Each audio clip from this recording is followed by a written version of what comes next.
Tudingan keterlibatan yang berujung pada laporan ke polisi dan Propam kini menghantam Ibtu Rudiana dalam kasus pembunuhan putranya Eki dan Vina. Di tengah pusaran kasus, jurnalis Kompas TV Muhammad Syahri Romdon berusaha menemui Ibtu Rudiana untuk menginformasikan langsung pasca berita acara pemeriksaan kasus kematian Vina pada 2016 silam tersebar di media sosial, di mana Ibtu Rudiana diduga salah tangkap para tersangka.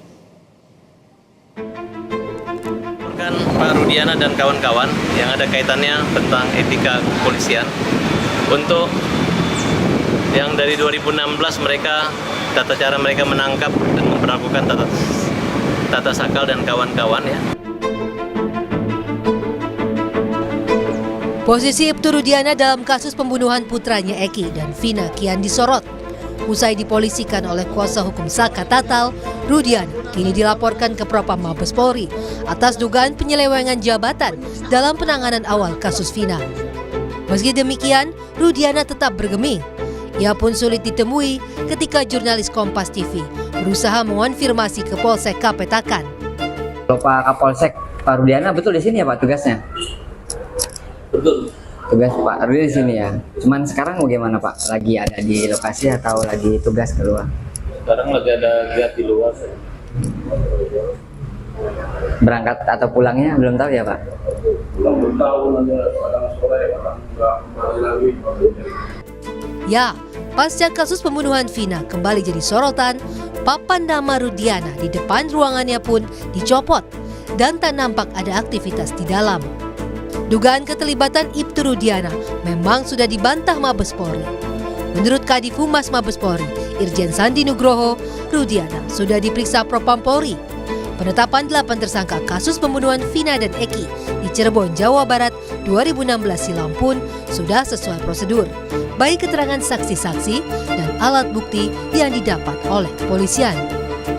Dari Laka Lantas, kemudian ada yang nangani di TKP awal, terus ada Ibtu Rudiana sebagai ayah korban, semuanya sudah diperiksa oleh Propam maupun dari Itwasum, dan sampai dengan saat ini semuanya sesuai dengan ketentuan.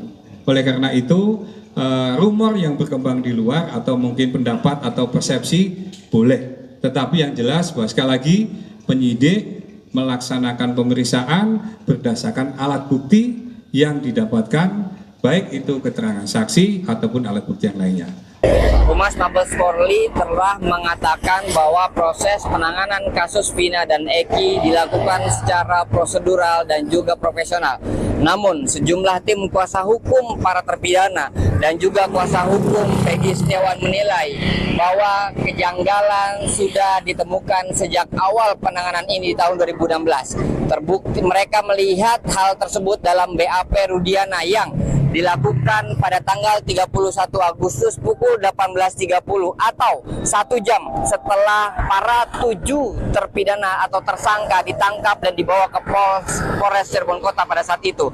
Dalam beberapa lembar ini, Rudiana juga mengatakan dia telah mengetahui bagaimana kronologinya proses pembunuhan dan juga ruda paksa terhadap Vina dan juga Eki yang pada saat itu bersama Vina. Sebelumnya, saksi Liga Akbar juga menyeratkan peran Rudiana dalam proses penyelidikan. Liga Akbar bahkan meminta Rudiana untuk berkata jujur dan membuka kasus pembunuhan Vina dan Eki agar terang benderang. Tim Liputan Kompas TV.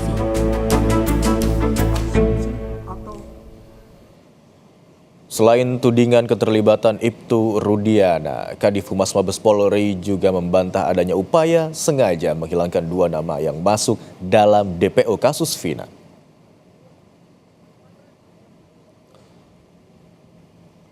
Irjen Sandi Nugroho menyebut dari hasil pemeriksaan ulang tak ada bukti yang menguatkan identitas 2 orang yang sebelumnya masuk dalam daftar pencarian orang kasus pembunuhan Vina dan Eki 2016 lalu. Polri pun meminta masyarakat jika memiliki informasi atau bukti terkait 2 DPO tersebut untuk segera melapor ke penyidik untuk ditindaklanjuti.